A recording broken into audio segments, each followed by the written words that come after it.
e nem pra funk em Cuiabá. Se vocês não sabem, as autoridades daqui de Cuiabá, Mato Grosso, estão mandando uma ordem para Brasília para tentar inibir o funk e o som automotivo aqui em Cuiabá. Entendeu? Aí vai acabar tudo. Então cada um tem que ter sua consciência. Se você tiver um camarada que tá com alguma bronca, tá armado, fala para ele resolver em outro lugar. Porque às vezes ele pode dar um tiro e tá acertando o irmão dele atrás, a irmã dele, ou um filho, ou qualquer que seja. Então vamos ter consciência. Beber, tudo bem que é beber, curte numa boa. Entendeu? Não leva o funk, a gente tem que mostrar porque o funk está sendo discriminado aqui em Cuiabá. O som automotivo está sendo discriminado. Entendeu? Então, tipo, o que acontece? Vamos ter mais consciência.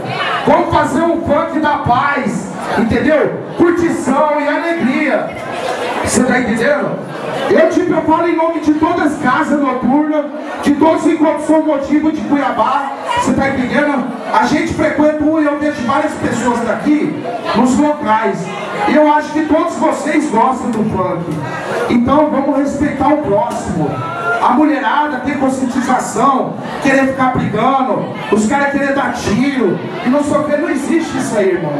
Entendeu?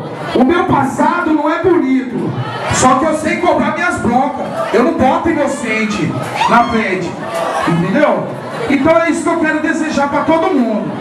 Aqui no meu negócio é diferente.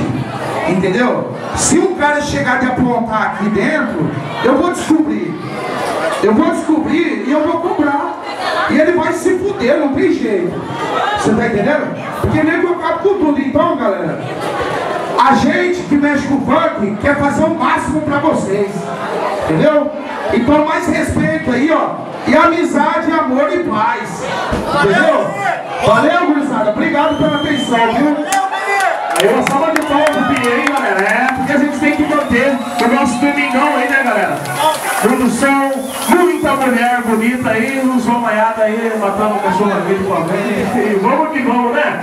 E é o seguinte, aproveitando aí, vem aí